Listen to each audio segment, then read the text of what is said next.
It is a great pleasure to have you all here, to welcome you to our event. This event is, as you know, organized by CISAC, the International Confederation of Authors Societies. CISAC has 230 societies, member societies from 120 countries. So I assume we have a society in all, or in most of the countries here in the room. Our societies together represent over 3 million creators from all artistic disciplines, so music, audiovisual, visual art, literature, and drama. CISAC and WIPO always enjoyed strong ties, and this is because of the central role that WIPO plays in shaping international laws in the area of copyright. The Standing Committee on Copyright here at WIPO is charged with the development of international copyright policies, and the decisions of this committee affect and impact first and foremost on the creators that rely on copyright to make a living. However, it is very rare that the voice of the creators is heard in this committee. It is very rare that the voice of creators is present here in WIPO. So today, we wanted to give the floor to them. We wanted to give the floor to the creators. We wanted to give them the opportunity to speak, and we wanted to give you the opportunity to ask them questions, to hear from the creators directly about their views, their thoughts on the current agenda of WIPO in the area of copyright, and what can be done here, how this forum can be used to secure the future of creators, creativity, and culture. So the authors who joined us today come from different parts of the world, and they are active in different creative fields. We are grateful to them that they have accepted our invitation and came here to speak before you. And without further ado, let me pass the floor to our moderator, Tom Burgess-Watson, who will be our host for the next hour and a half. Thank you.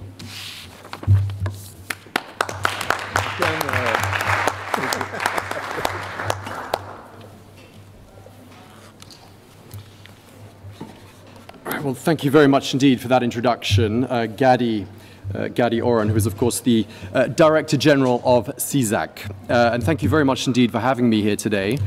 My job is to moderate a discussion during the course of the next 90 minutes. Just to introduce myself, my name is Tom Burgess-Watson. I'm more typically used to sitting in a news studio looking at cameras, reading the television news in France, which I do every evening. I'm less used to seeing people staring back at me, but it's very nice to know that you're there. Moderating conferences is also something I do quite often, so it's a pleasure to be here for this panel, which is entitled A Sustainable Future for Authors. What we want to establish is how can creators survive in what is a rapidly changing environment? How are they supposed to be incentivized to keep on creating when the goalposts are constantly shifting? If you think about the way in which we access our films, our music, our television dramas, books, it's changed enormously during the last few years, and so has the model for remunerating the creators of those things. So what can we do to stay abreast of those changes? And who can play what part in steering the creative sector in such a way that it's best positioned to turn any threat into a great opportunity? We have some pretty broad topics to discuss today. We've got very little time. You'll all have your chance to get involved. We will ask you, we will put the questions to the floor at some stage in just a short while. But let's get on with the panel discussion. I'd like to start by introducing the 6 panelists who are here with me today. Let me start in order of who's going to speak first, because each one is going to make a statement after this. To my left is Jean-Michel Jarre, and I'm sure hardly anybody on earth hasn't at some stage heard your music. And you're, of course, a composer and a performer, but you're also the president of CISAC. So thank you very much indeed for joining us. Angèle Diabang, you're at the far right of the table there. You're a film director and producer. You're also the chair of the board of the new Senegalese Copyright Society. Thank you for coming all this way to join us as well. Hervé de Rosa is sitting, where are you? Oh, you're there, you're hiding. A visual artist and a painter. He's celebrated in the free figuration movement, and he's also the vice president of the French Visual Arts Society, known by its acronym ADAGP, or ADAGP. I'm also joined by Vinod Ranganat, who is sitting on the far left over there, who has created some of India's most loved television dramas, and he's also the founding member of India's new Audiovisual Society. Sitting in the middle here, between these two gentlemen, is Daphne Levin, who is a screenwriter and a director. She's the brains behind a number of award-winning TV series and commercials in Israel. Thank you to you. And last but not least, here to my right is Eddie Schwartz, a songwriter and record producer who's written dozens of hit songs from his base in Nashville. He participates in numerous bodies, and amongst them, he's the co-chair of Music Creators North America. Thank you very much indeed to you, Eddie. Each is going to speak for a few moments, give a short statement, and I'd like to start with you, Jean-Michel Jarre. Thank you. Is it working? Yes? Okay, thank you. So good afternoon. As you just heard, CISAC is a global organization that represents author societies around the world. We represent more than 3 million creators, music composers, like me, lyricists, film directors, scriptwriters, painters, photographers, and many other creative people. We like to see ourselves as the United Nations of creators. We don't have a Security Council, and I'm sure that we have less committees than WIPO does, but we unite creators from every corner of the world, and we have an army of creators who are ready to fight and protect their rights to live from their creation. CISAC is a truly unique organization for many reasons. One, it is multi-repertoire. We represent creators in the fields of audiovisual, music, literature, and visual arts. Number two, it is the only global organization of this kind. It has members in almost every country. We are truly global. Three, and we stand for something that is vital to us creators, the defense of our rights.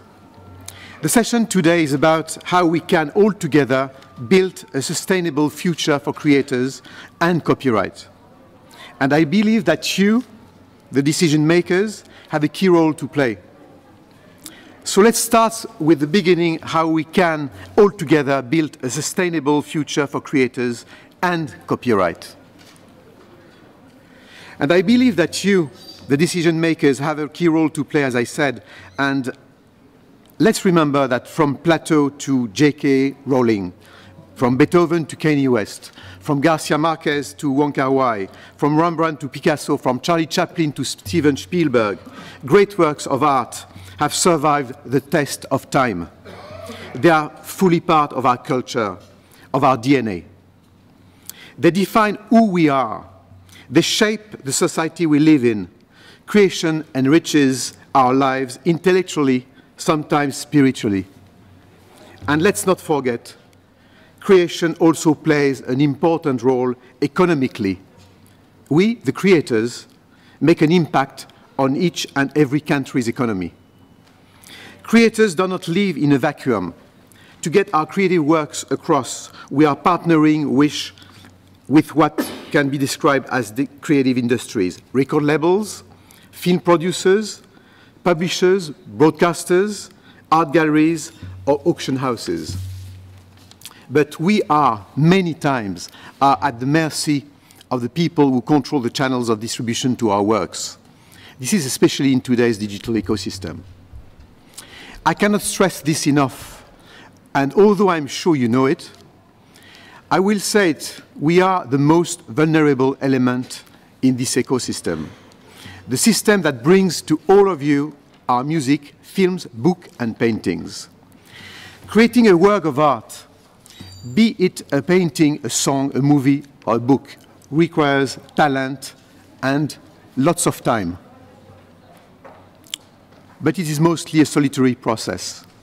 Creators usually work alone, but we need and we depend on others in order to make a living form our creation. This is why organizations such as Authors Societies and CISAC are so important to us. We need them to take care of our interests. That's why combining our strength via societies that represent us and protect our works is so crucial. The role of creators in society and the importance of our societies as our representatives have taken a new dimension with the advent of the digital revolution. With the development of digital technologies and the major online services that we have today, something went wrong. Suddenly, creators were seen as anti-technology. Let me say it loud and clear. We are pro-technology. We embrace it and we have no problems with it. Wider access to culture is made possible thanks to innovative new digital services and devices. We welcome that. Creators have been at the forefront of the digital revolution. After all, digital content is mainly our creation. And we obviously welcome the possibility for our works to reach large audiences.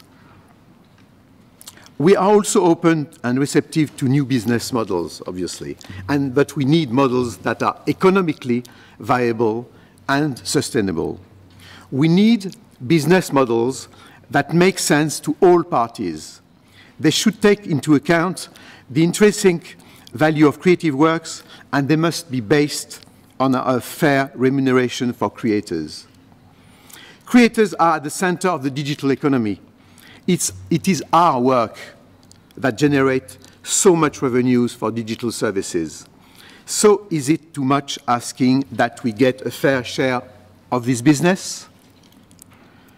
We need digital services as much as they need the creative content that we provide them with. We are happy to sit alongside all these brilliant companies that are transforming today's global economy and see how we can build this sustainable future together. But it has to be done through mutual respect. And we need you, the governments, to make it happen, because at the moment, it does not.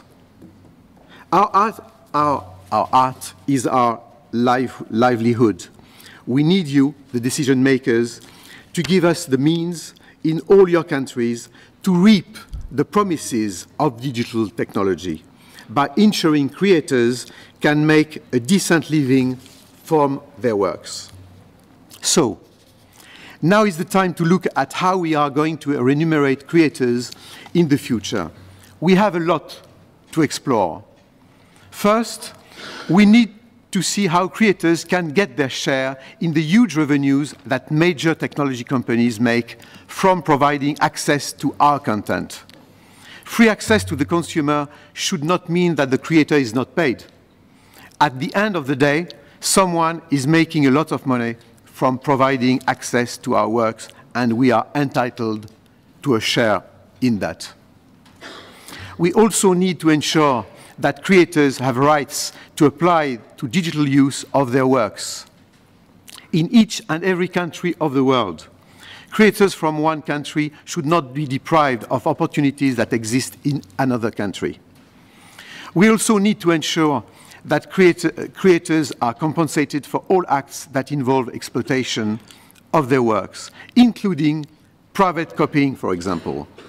This is another important thing, especially in emerging economies. And ensuring that creators have operational societies that represent them collectively is hugely important.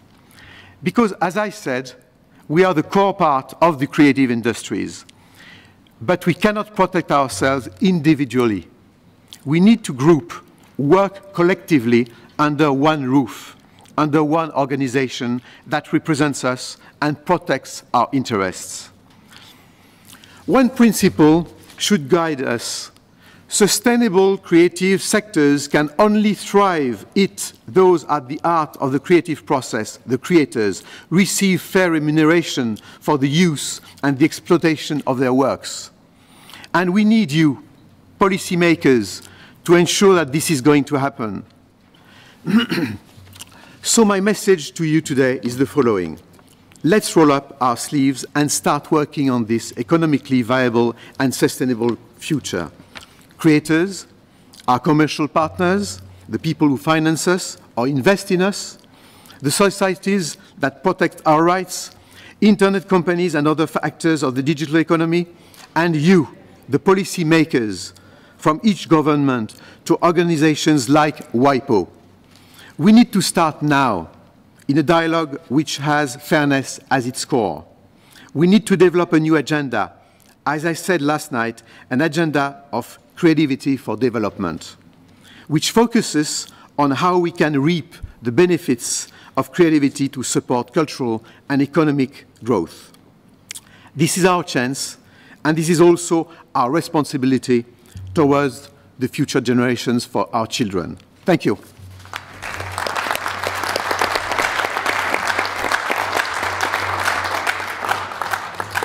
Thank you very much indeed, Jean-Michel Jarre, for sharing that with us.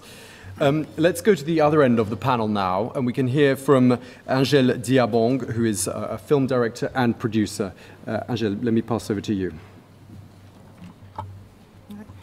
Bonjour à tout le monde. Moi, je suis très contente d'être ici pour la première fois à l'Ampuy aujourd'hui. Et je voudrais d'abord commencer par remercier la CISAC qui a organisé, qui a eu l'initiative de ce panel qui regroupe des créateurs de différents pays du monde.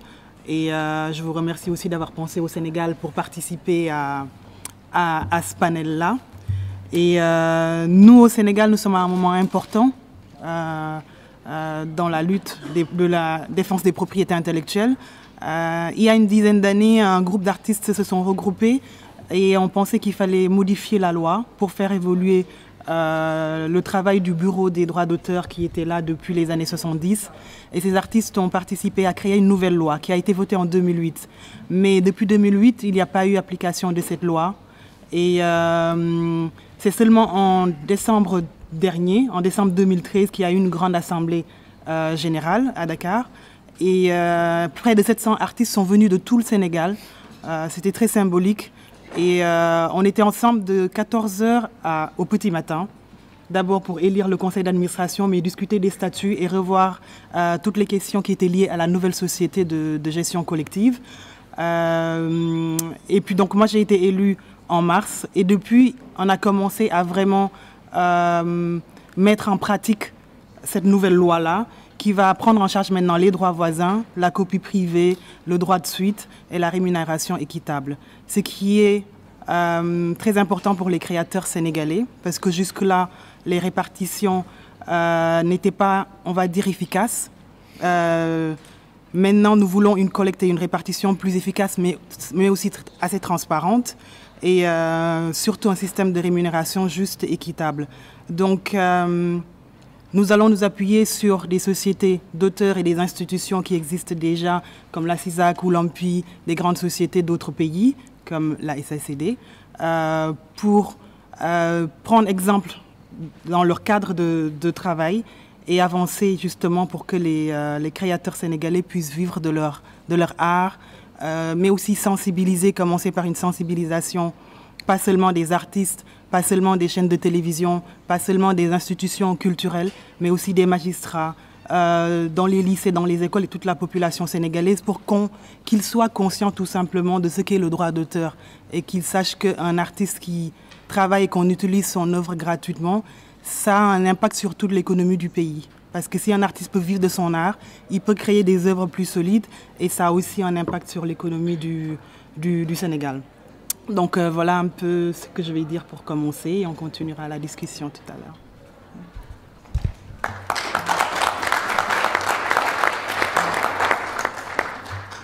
thank you very much indeed to you again, Angèle Diabang. Let me pass now to Hervé de Rosa, who would also like to make a statement. Merci. Merci à tous. Je vais parler en français par amitié francophone avec le Sénégal, et puis on va utiliser les traducteurs, parce que les traducteurs, c'est comme la culture. Le jour où on s'apercevra qu'on en a plus, c'est là où on en aura le plus besoin. Voilà, moi je suis un artiste, peintre, c'est plus facile en anglais, on dit visual artist. J'utilise aussi bien les techniques ancestrales que les programmes numériques graphiques. On entend beaucoup parler du marché de l'art dans les médias, même les non-spécialistes de l'art contemporain, qui souvent paraît un terme barbare, savent à travers les médias les chiffres records que certaines œuvres d'artistes vivants atteignent ces derniers temps. Il faut dire que ce n'est pas pour tous les artistes comme ça, qu'il y a très peu d'artistes et que 10% des artistes perçoivent à peu près 95% des revenus du marché de l'art. On sait aussi qu'en Suisse, la plus grande foire d'art contemporain existe à Bâle. On sait ici aussi qu'à Genève, vous avez une zone franche où des centaines de containers sont remplis de milliers d'œuvres d'art. Et on sait aussi que les artistes doivent vivre. Alors c'est vrai que pourquoi je m'implique là-dedans? Parce que j'ai la chance de pouvoir, depuis que j'ai 20 ans, depuis 35 ans, vivre correctement de mon travail. Et je me suis aperçu dans mes voyages, pour mes expositions, que beaucoup d'artistes n'étaient pas dans ce cas, et que beaucoup d'artistes très intéressants, importants, avaient des problèmes de survie, arrivaient difficilement à vivre. Donc j'ai décidé qu'un artiste qui arrive à vivre son travail doit aussi essayer de faire autre chose. C'est pour ça que je me suis engagé avec la DAGP à plusieurs années. La DAGP, c'est la Société de droits d'auteur française, dont je suis vice-président. Je suis aussi président du CIAGP, qui est un organisme à l'intérieur de la CISAC, qui regroupe toutes les sociétés, les 60 sociétés de droits d'auteur pour les artistes graphiques, illustrateurs et photographes. Et je suis aussi président d'un musée dans le sud de la France, à Sète, ma ville natale, qui étudie les rapports entre les arts populaires et l'art contemporain. Voilà pourquoi je suis là aujourd'hui. La DAGP a été une des premières sociétés, je pense même la première, à défendre le fameux droit de suite dont je vais vous parler, le resale right. Parce que nous avons aussi dans l'art visuel des problèmes avec l'économie numérique, mais je pense que l'audiovisuel et la musique, mes confrères, ont beaucoup plus de choses à dire là-dessus et leurs problèmes sont beaucoup plus pointus et aigus que les nôtres.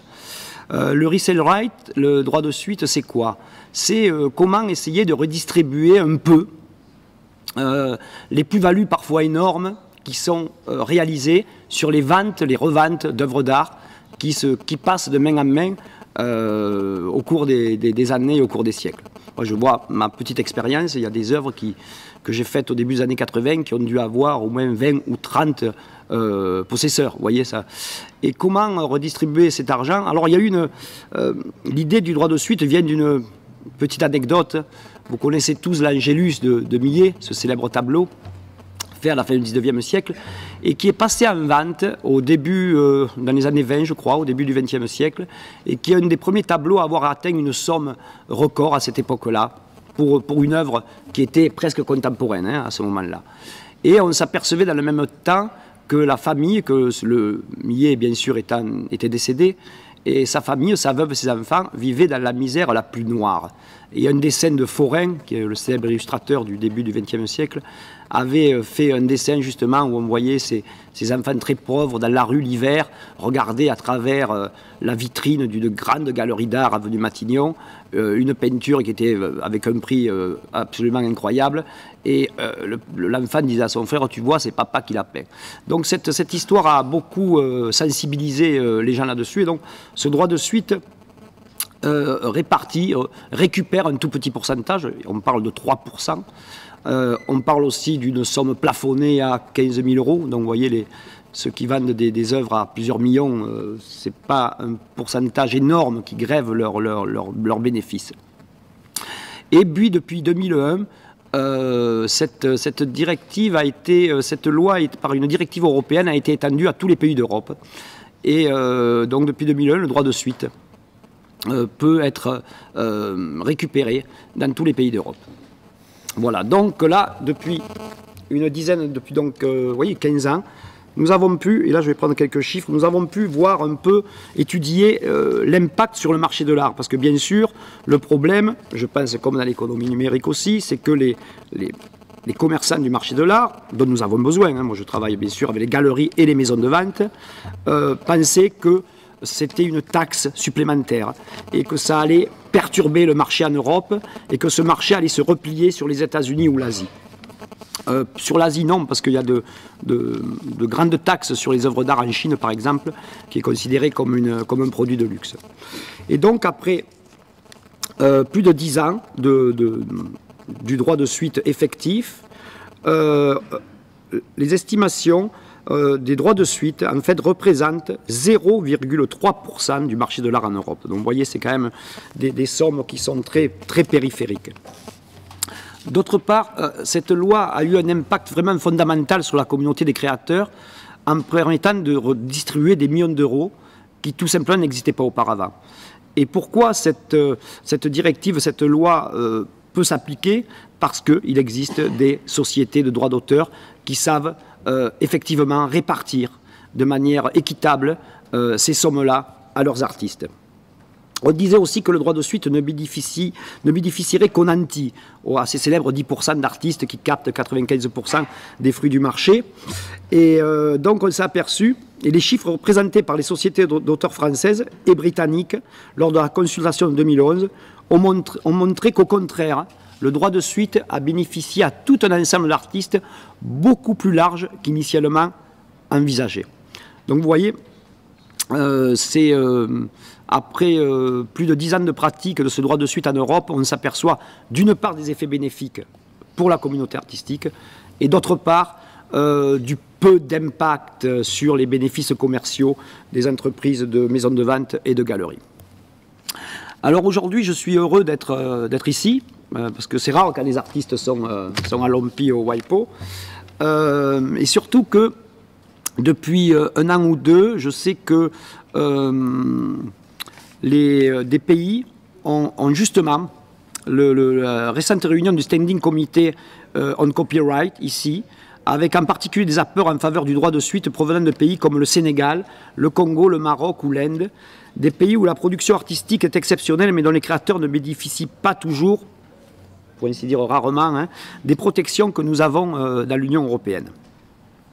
Donc nous avons envie, nous devons aujourd'hui, et c'est pour ça que je suis ici, essayer de vous convaincre pour mettre en place à un niveau mondial un outil qui permettra aux créateurs de tous les pays de bénéficier d'un système simple et efficace de redistribution des flux économiques générés par le marché de l'art. Nous avons besoin de l'art, mais nous avons également besoin d'une communauté artistique bénéficiant de droits équitables. Parce que comme on dit toujours, à quoi sert l'art, hein, on peut difficilement le dire, mais par contre, quand il n'est plus là, quand l'art et la culture ne sont plus là, là on voit le gouffre et les problèmes sociaux et culturels que tout ça provoque. Voilà, donc je vous demande aujourd'hui d'essayer de donner à ces artistes des outils qui leur permettront de créer dans un cadre juridique plus juste et plus respectueux de leurs droits. Et je vous demande à vous, les représentants de la communauté internationale, regroupés au sein de l'OMPI, de prendre cette question à bras-le-corps, elle est très importante, et de nous donner, via un traité, cet outil en faveur d'une économie de la création équitable et durable dans le secteur des arts visuels. Si nous y arrivons, ce sera une avancée dont la communauté mondiale pourra s'enorgueillir. Voilà, merci beaucoup.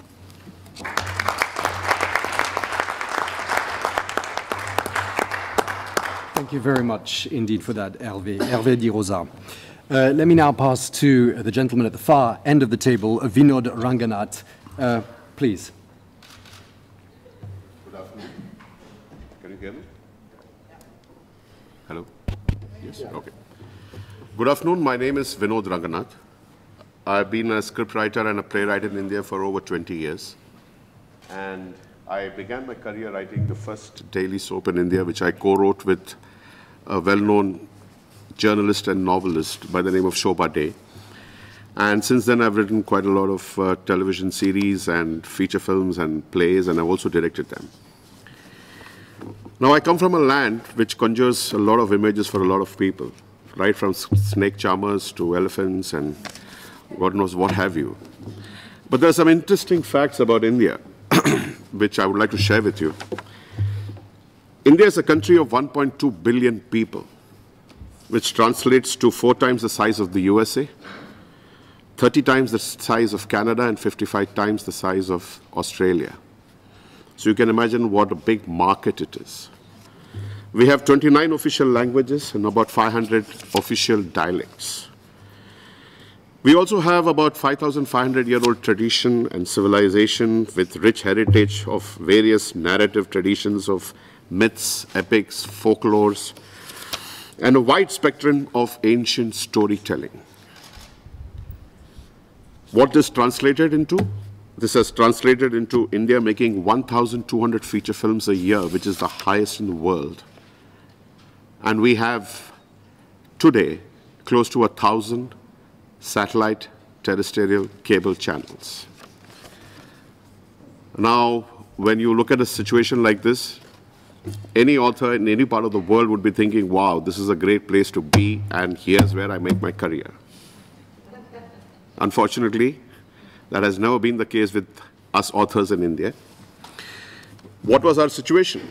Our situation was that we would pass on all our copyright to the producer, to the broadcaster, and we would get nothing in return. In other words, my creative input, the writing that was turned into films or TV programs, did not yield any copyright for me. And this continued for over 100 years. And I say 100 years because we just celebrated 100 years of Indian cinema a couple of years back. Thankfully, the situation changed. A couple of years back, to be precise, 2012, June, under pressure from authors like us, and especially by a very well-known author from India, Mr. Jarre, who happens to be the Vice President of CISAC, the government finally yielded and amended the Copyright Act. Now, this was a great victory for us. There were 2 main points to that amendment, which was what has to be noted. One is that you assign your copyright to the producer, but you are not assigning your royalties. Royalties are inalienable in India today, as per the amendment. The only way where we can assign royalties are to the legal heir and to the collective management organization, the CMO. Now, this was a great victory for us. So what it means is that any attempt on the part of the broadcaster or the film producer to get any contract whereby you are forced to sign off your royalties becomes illegal in India since 2012 June. But like all such changes, this change was also not accepted by the industry, and especially the powerful media barons that we have in India. And this is just for all of you to know that the biggest networks and broadcasters in India happen to be all American. We have Fox, we have Sony, we have Viacom 18, we have Warner, we have Disney. These are the biggest broadcasters in India, apart from 2 homegrown networks, which is Sun TV and Zee TV. Now, what did they do? They got together under an umbrella organization called the Indian Broadcasting Foundation, the IBF. And they, last year, November, challenged the writ. They filed a writ in the Bombay High Court, and they've challenged the amendments. Their claim is that the government didn't understand the business of television broadcasting, and so this amendment is going to hit their business. Now, what we did was that we quickly, the authors in India, got together and formed a national solidarity front for television, film writers, and lyricists. This is just for your knowledge. India has close to between 15 to 18,000 script writers registered in 6 guilds. So we came together in February of this year and we formed a national front. And we decided to be a party to this writ petition, whereby we are holding hands with the government and we are saying that we are interested party and we are spending millions of Indian rupees fighting this cause. So, though the act has changed, and the act says that today all royalties have to be collected by a CMO, we are in the process of forming India's first CMO. And the CMO right now is called SCRIPT, which stands for Society for Copyright and Indian Intellectual Property Rights. It's been tough trying to set up the CMO right now because we are hoping that this tentatively titled script will be accepted by the Registrar of Societies. The launch of script will be an important step for us, and we will have to set rates and then get them ratified by the Copyright Society of India. And then we have to establish contractual relations with broadcasters, producers, and eventually collect and redistribute the rights owned to creators. For me, a CMO is the answer to the need to assert the rights of individual creators.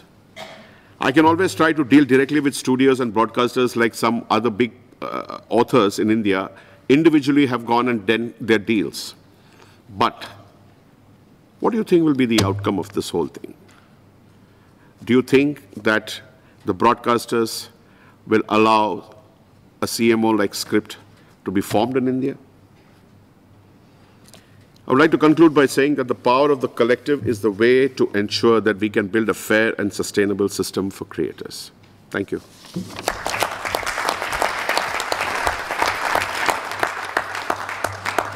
Thank you very much indeed, Vinod Ranganat, for that. Let me now pass to you, Vinod's neighbor, Daphne Levin. Tell us about the situation where you're from. Good afternoon, everybody. My name is Daphne Levin. I'm a director and scriptwriter from Israel. I have been working, writing TV series and commercials for the past 20 years. I'm a freelancer. That means that I pitch my ideas to production companies and then broadcasters, hoping that they will evolve into TV shows, finally. Believe it or not, it actually happened once or twice before. So, the situation in Israel is somewhat similar to the one in India or Senegal, but different because we do have society operating in Israel since 10 years ago.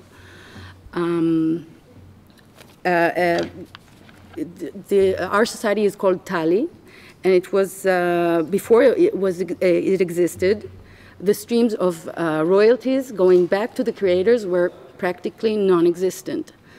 We were too weak negotiating our agreements, and also we could not negotiate our agreements with each and every broadcaster or user of our works. It's impossible to do that, and it's even more impossible to monitor the use of our works. Someone has to do it professionally. We couldn't do it on our own. So the coming into life of our society changed that. First of all, our society made agreements with TV channels, including satellite and cable channels. It made agreements with phone operators and even airline companies. So now we receive royalties for any use of our public performance of our works. And because they monitor the broadcasting, that we get royalties accordingly to broadcasting. The other thing that Tali did for us was help foster the perception that writing is an actual profession, a real trade. And this is very important to us because before that, I don't think the broadcasters have even nobody has given any thought to that, to the work that we do, even before we go to the broadcasters.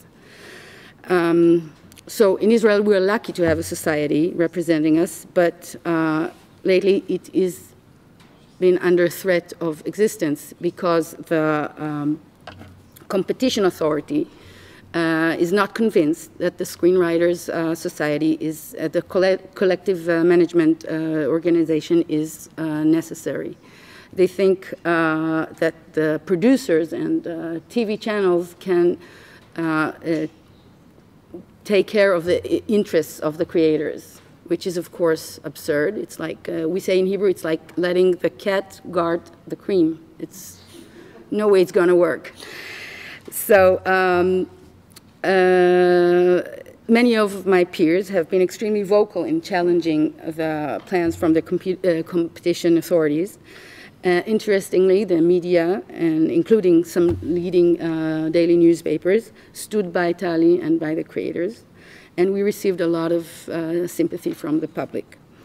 The international, and this is important to you guys, the international community has stepped in, especially through CISAC, which demonstrated that the system wasn't, the CMO system was in place in Europe and many other parts of the world, and that there had been no such precedent of a competition body challenging the validity of such an organization.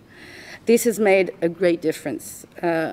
Our government is no longer dealing with a local problem, it's dealing with an international issue, and this is important to us because we feel that the international community has taken notice of our situation and that they are supporting us.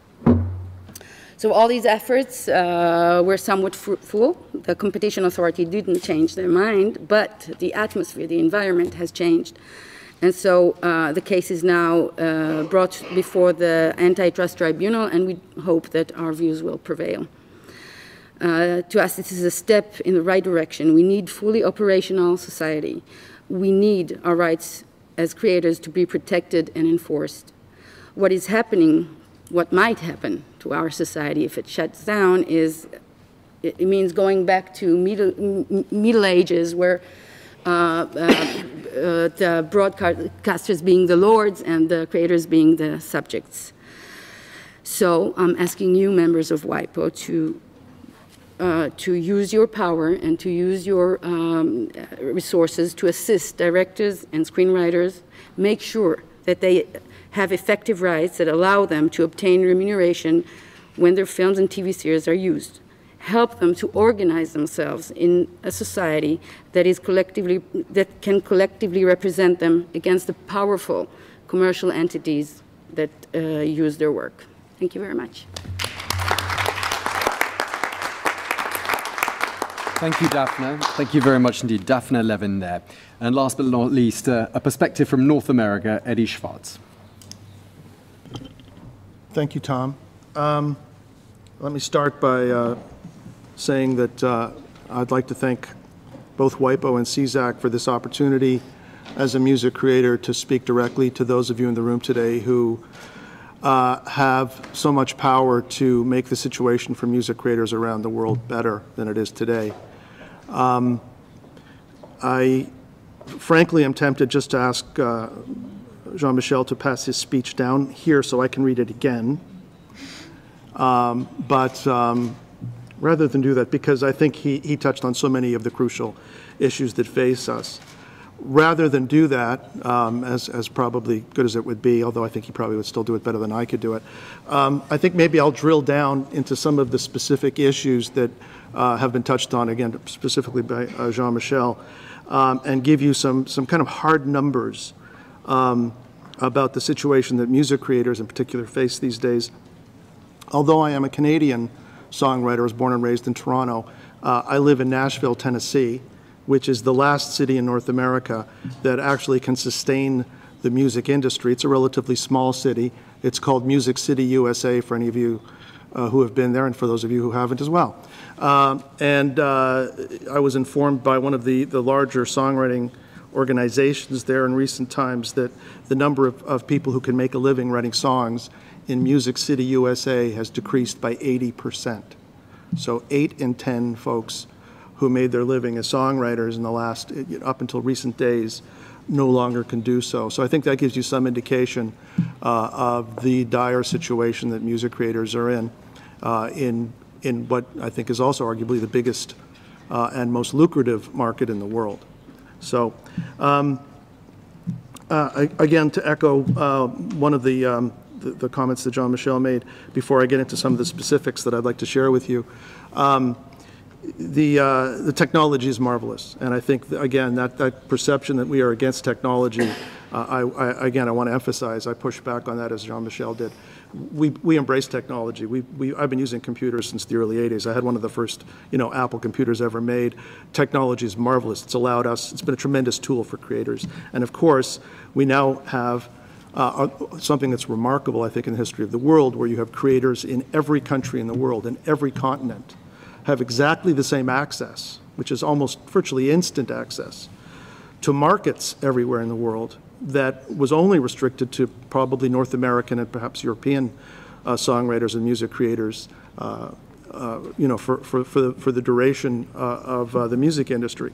So now, again, if you write a song anywhere in the world, in Africa or Asia or Latin or South America, you have instant access to the world's markets. I think that's a remarkable and very welcome development. But I guess the question that faces us here and that we need your help for is, with that marvelous technology, if the music itself is valued at zero or so close to zero as to be indistinguishable from zero, to what advantage is that incredible access to the markets? I mean, it's a deeply ironic and not a happy irony that we face ourselves in that situation. So having said that, let me get back, let me drill down to some of those figures that I said I would. As a songwriter, I've been very fortunate. And so I've written songs for people like Joe Cocker, who's recorded 3 of my songs, the Doobie Brothers, who've done 4 of my songs, Pat Benatar, Donna Summer, Carly Simon, Meatloaf. For those of you who are country and Western fans, although I don't see too many cowboy hats in the audience today, Rascal Flatts and Martina McBride have recorded my songs.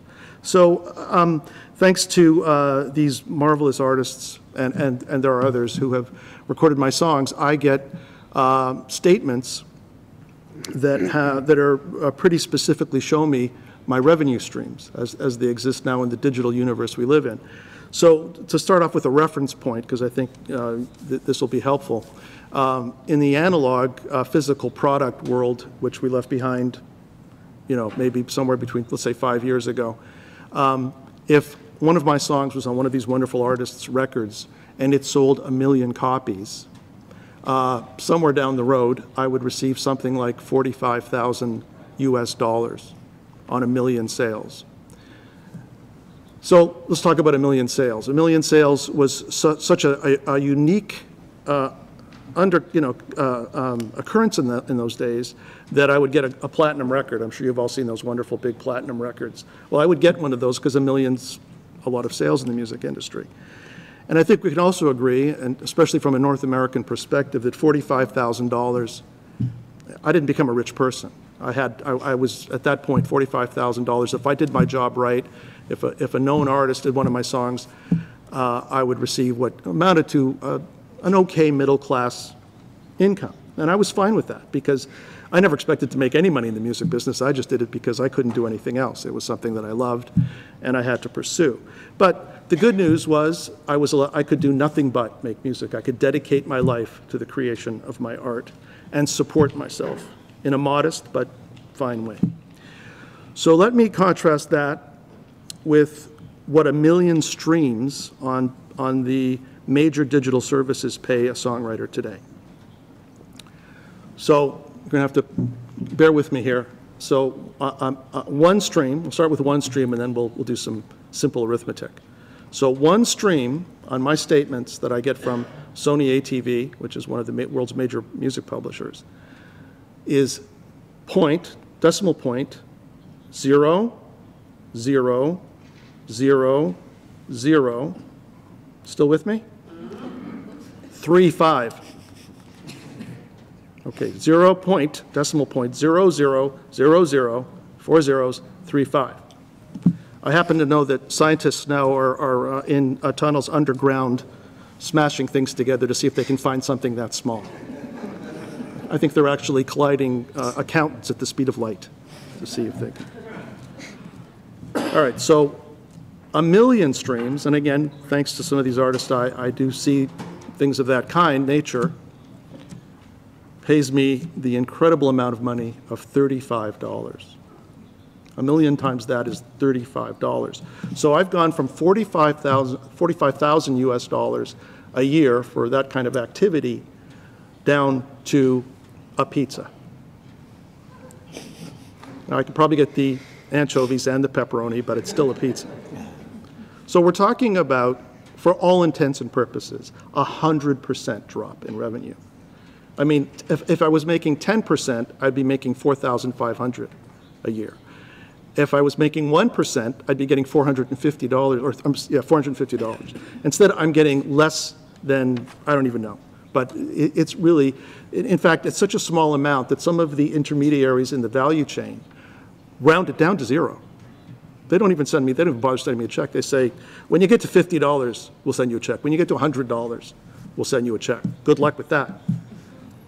So, and I must, and I don't want to put ourselves in an adversarial position with the streaming services because, again, as Jean-Michel said and others, I love the technology. I love the instant access. People should have access to music.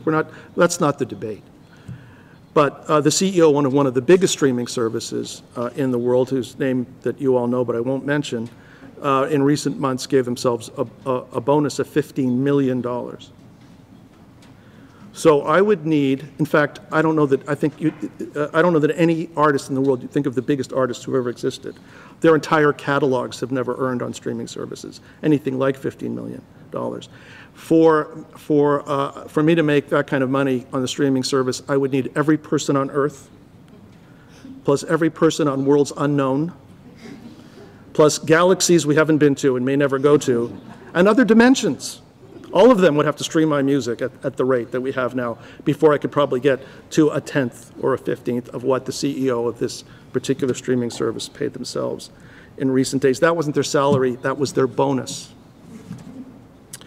So let me conclude. I know we're going to get to a general discussion, but let me conclude by saying a few words about a study that Music Creators North America, with the help of CIAM. CIAM is the Authors Council within CISAC, which I am on the executive committee of.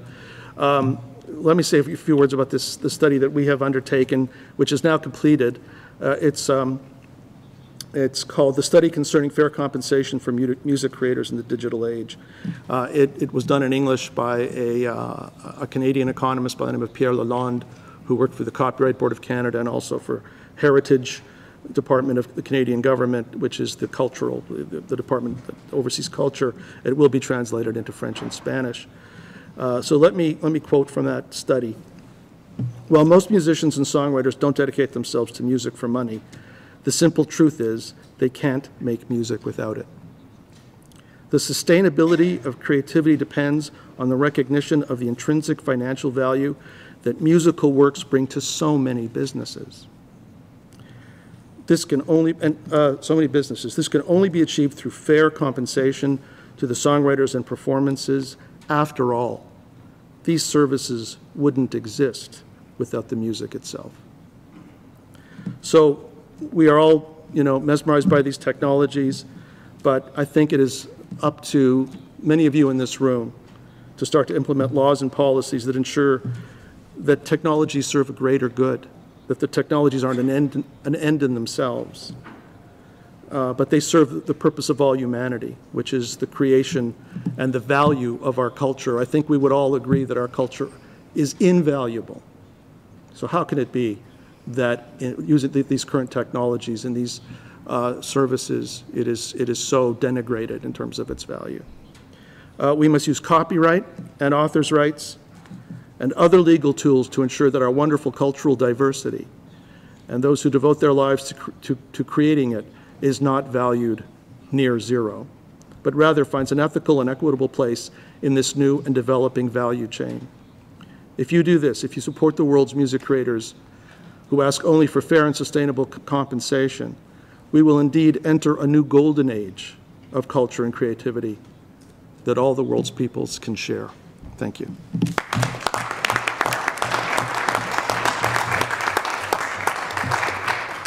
Thank you so much. Thank you, Eddie Schwartz. And what astonishing figures those were. I mean, just to do the mathematics, $45,000 down to 0.00035 per stream.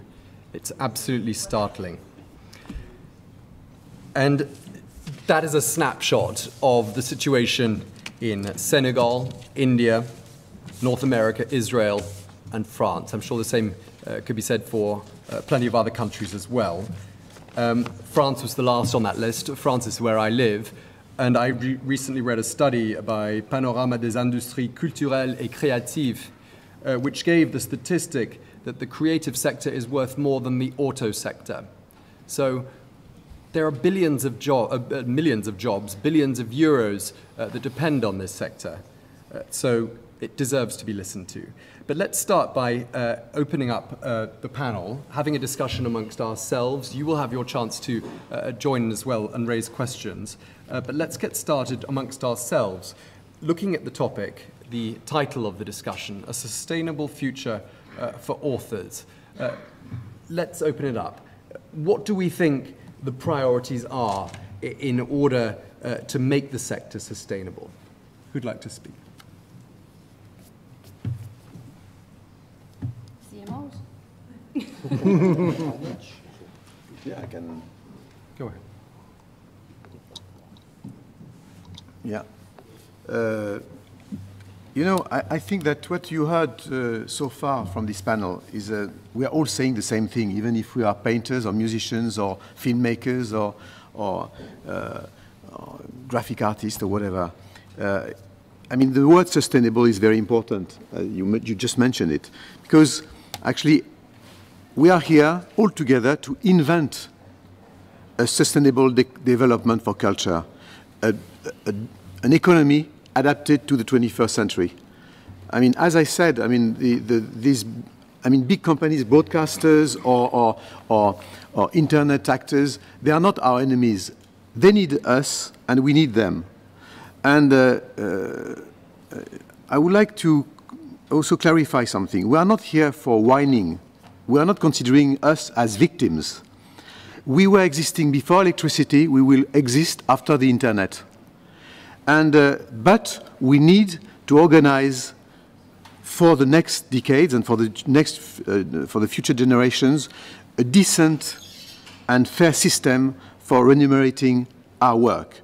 And we are not like a panel of dentists explaining to WIPO the problem of dentists, because we are not a niche. You are all concerned. In every family of yours or around you, you have one kid, one brother, one sister dreaming of becoming a photographer, a filmmaker, a musician. And today, he needs a job on the side to get more than a pizza, as Eric was saying, or even a pizza. And also the fact that tomorrow we'll not have the next Picasso, the next Michael Jackson, the next Michelangelo, or so far and so on. And we all need this. This is part of our soul. So we are here not for explaining that we should fight against that broadcaster in India, that actor on the internet, but trying to explain and to convey the message to you all that we are virtual shareholders of these companies. They depend on our content. They depend on your content.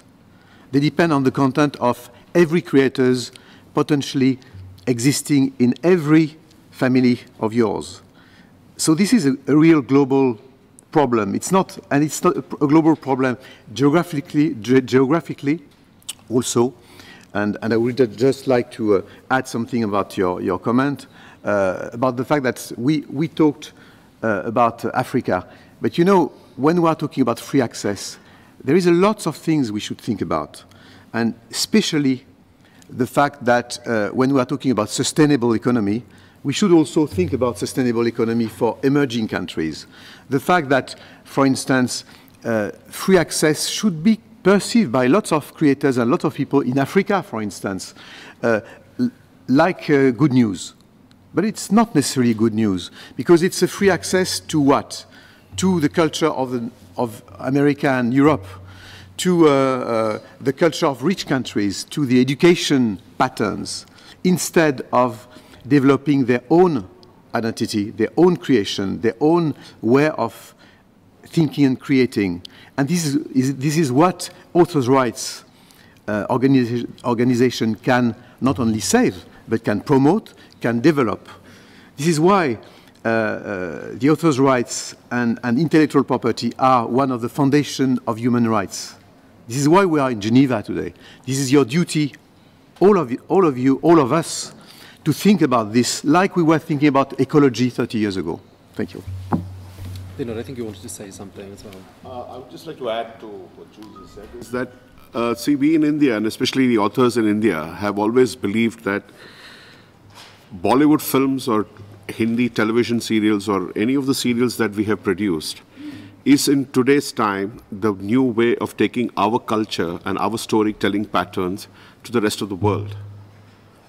It is heartening to note that in Latin America and in Brazil, there is a Portuguese series which is called Something India, which is actually based on Indian characters, Indian storytelling pattern. They wear Indian costumes, the sets are Indian, it's just that they speak Portuguese. Now, this wouldn't have happened if we guys wouldn't have created the kind of television shows that we did. And it is beautiful, and we are very happy about it. But the point remains that if Bollywood is what is the popular culture of India, which is going all over the world today, we have authors and we have lyricists and songwriters and composers living in penury, abject poverty. In fact, it was pretty shameful, it was saddening that we had to actually bring one of our very poor and sad case of a music composer in Parliament when the debate was happening to show to our lawmakers that this is what has happened to our songwriters. If they don't get the kind of remuneration and the kind of sustainability that we are talking about here. That gentleman was reduced to penury.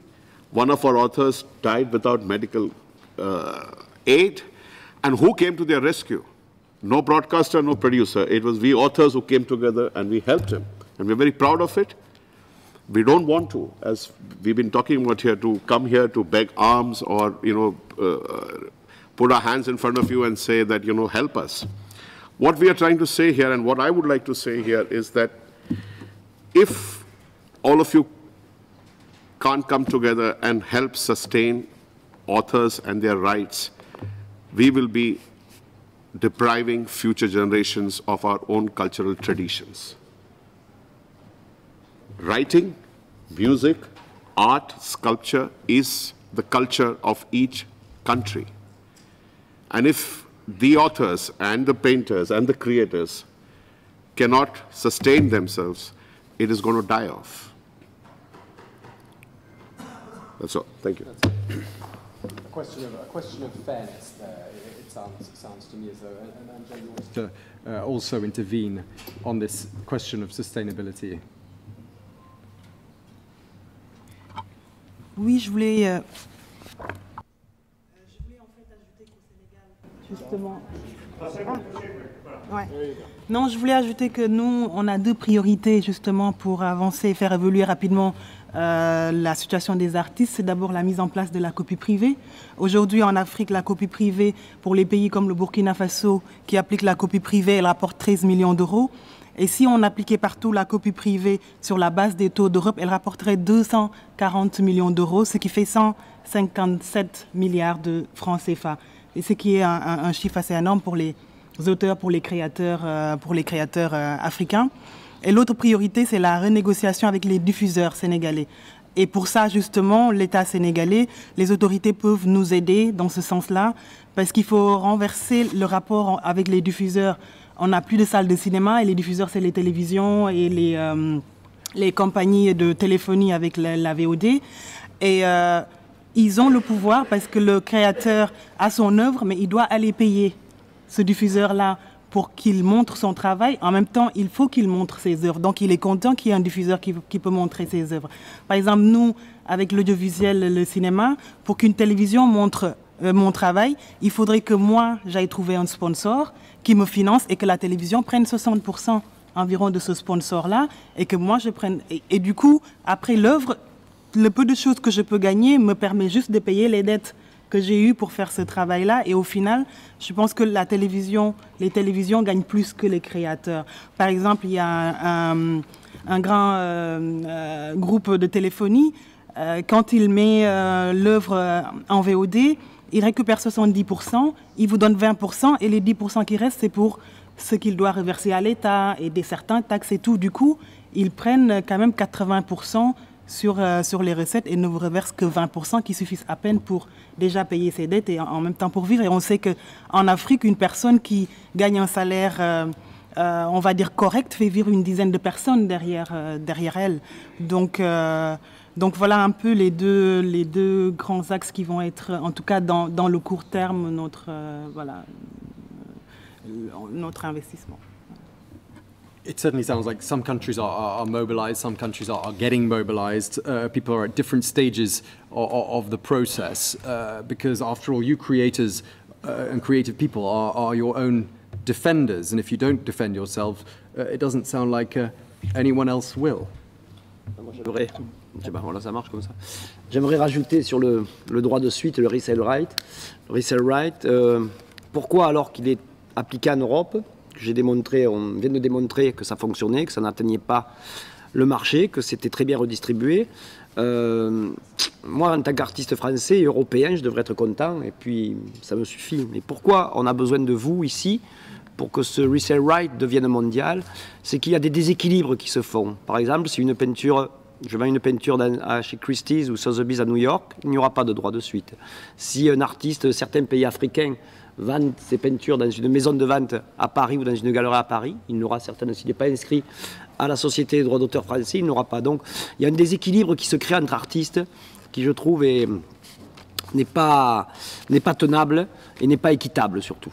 Donc on a vraiment besoin que ce système de resale right soit acquis, essaye d'être appliqué dans le monde entier. D'autre part, on s'aperçoit, vous avez remarqué, peut-être si vous regardez les médias français, que c'est la première fois pendant la Ve République que le budget de la culture baisse. Alors, si le budget de la culture baisse en France, vous imaginez, on est déjà un des derniers pays à avoir un ministère de la culture, parce qu'on s'aperçoit qu'au Portugal, c'est un secrétariat d'État, d'autres pays n'en ont pas du tout, je ne parle même pas des États-Unis et des pays d'Asie. On s'aperçoit donc que les fonds publics qui viennent des taxes, des impôts, que les pays reçoivent, sont de moins en moins redistribués pour la culture. Donc si nous, les artistes, plasticiens, musiciens, etc., ne prenons pas en main le fait de récupérer des sommes, que ce soit sur l'industrie numérique, sur le droit de revente des œuvres, dans 20, 30 ans, 40 ans, les subventions étatiques, moi je crois qu'elles n'existeront plus, puisque plus personne ne veut payer d'impôts aujourd'hui. Donc si l'argent ne rentre pas, les États ne pourront pas redistribuer. Et puis même aujourd'hui qu'on en paye, ils ne redistribuent pas dans la culture. Et comme je vous dis, même en France, le ministère de la Culture diminue. Je pense que dans 10-20 ans, on aura un secrétariat d'État, ce sera fini. Donc c'est à nous aujourd'hui, artistes, et aux sociétés de droits d'auteur, et à vous, représentants de tous les pays du monde, d'essayer de construire des systèmes de redistribution pour aider les jeunes artistes, pour aider tous ces artistes dont je vous parle, qui sont des artistes parfois très fameux, qui ont eu ou un temps où ils ont gagné beaucoup d'argent, par exemple, pendant un tout petit bout de temps, ou certains qui gagnent très peu tout le long de leur vie. Il faut aider tous ces artistes, les artistes qui vivent bien de leur art. Il ne faut pas croire, c'est ce qu'on voit à la télévision, mais c'est une vraie minorité. Donc on a vraiment besoin, comme dans la musique d'ailleurs, on entend les grands noms, mais tous les artisans qui font ce que vous écoutez tous les jours, qui font ce que vous voyez tous les jours à la télévision, sur Internet, partout, ceux qui font le contenu de ces tablettes et iPhones, cela, il va falloir trouver, on est en train de trouver, je pense, un système pour essayer de redistribuer équitablement les quelques sous qui, je crois, ne feront pas défaut ni au marché de l'art, ni à l'industrie numérique. Merci.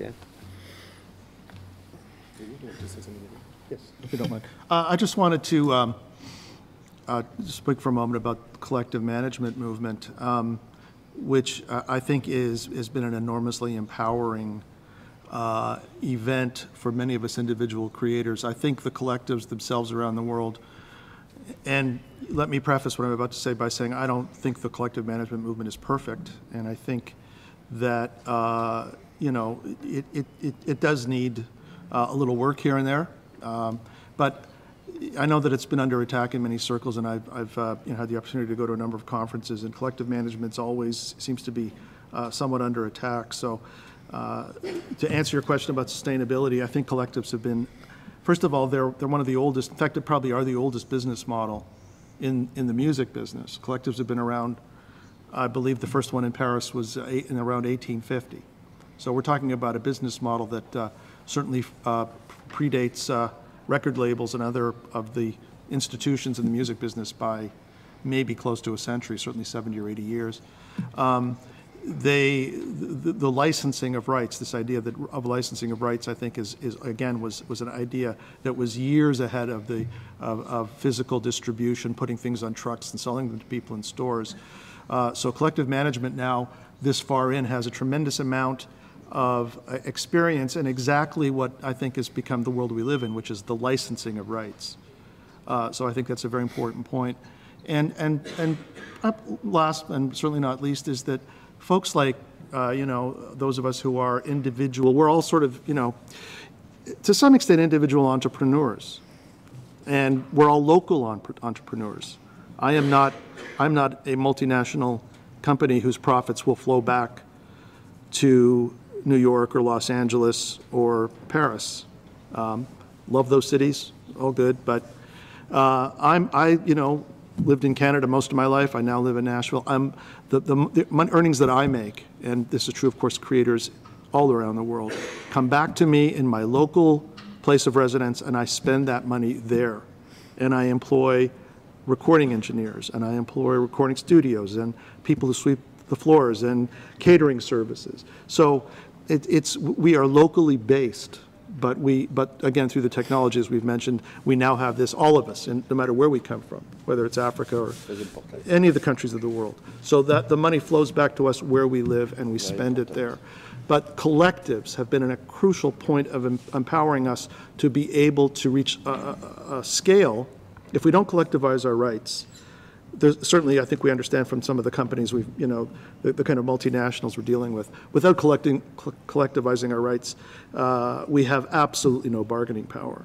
And we certainly never will get to that, I don't believe we'll ever get to that fair valuation that we've all been talking about, which will make creation sustainable.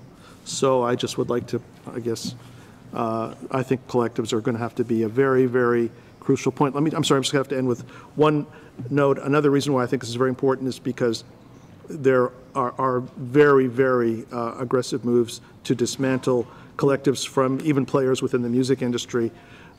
Some of you may have heard of this direct licensing issue, which has now become, as I said, quite important, particularly in the United States, where there are regulations that are not helpful. So it's very important that I think creators support their collectives and work through them and assign their rights to collectives so they can operate on all of our behalf and for all of our benefit.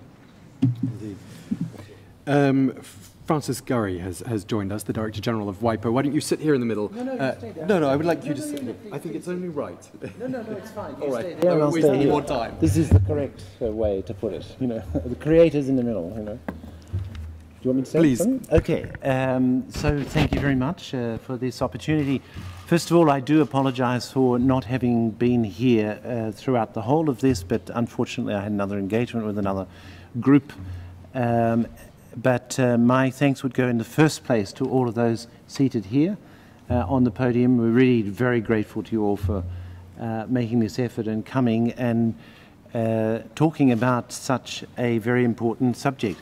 I would like to make perhaps just one or two comments, if you would allow me, at the end. And I'm sorry if I'm repeating what you have already said. But I'll take up from the last comment that was made, if I may, and say that I also would be very concerned that in the new economy, or however you wanted to call it, the digital environment, that there is an unhealthy concentration of value in the distribution function. So who's making the money here? Let's just put it in crude terms. Well, the Googles, the Amazons,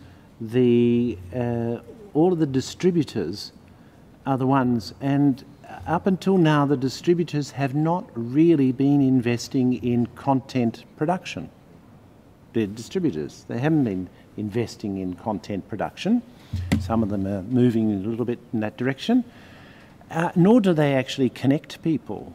You know, they don't lay down the pipes. So Facebook uses incredible amounts of bandwidth, but it's not providing any bandwidth. So that's, I think, one of the things that I would agree with you, if I may, that we do have this incredible concentration of value in the distribution function, which should cause us to be concerned about the future of content production, or creators more specifically.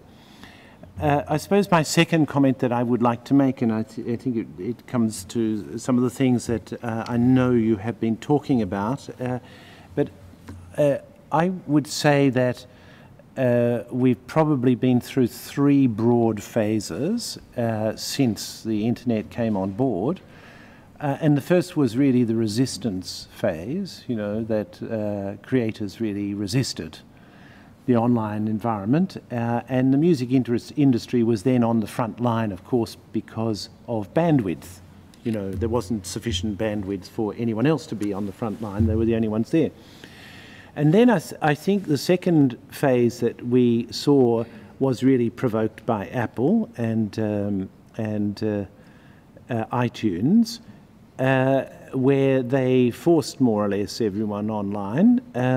But when that happened, it happened really according to a model which was the same as the analog world. Namely, you owned a piece of content. And the third phase, I think, that we're now witnessing is a different phase where people tend not to own things, but to have access to them. So access is, in a certain sense, replacing ownership, and thus the success of streaming models and subscription models that we've seen.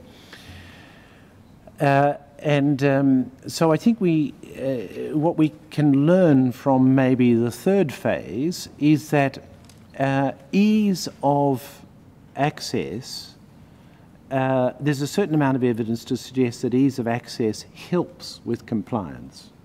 I would not want to be understood as saying it replaces the need for enforcement frameworks. That's not what I said. Ease of access helps with compliance. I think if you and ease of access means accessibility, and it means relatively low cost. It means low cost and good business models, as you were saying. So I think there's a certain amount of evidence from phase 2 and phase 3 to suggest that it is very useful to work on a functional global digital marketplace. That will help us with the compliance problem. It's not the only answer. You also have to have enforcement, framework to support the marketplace. So those would be my few contributions. I'm sorry if I'm repeating anything anyone said, and I really apologise that I wasn't able to be present, and we're really grateful that this sort of an event takes place here, and we really look forward to working with you all in the future. Thank you.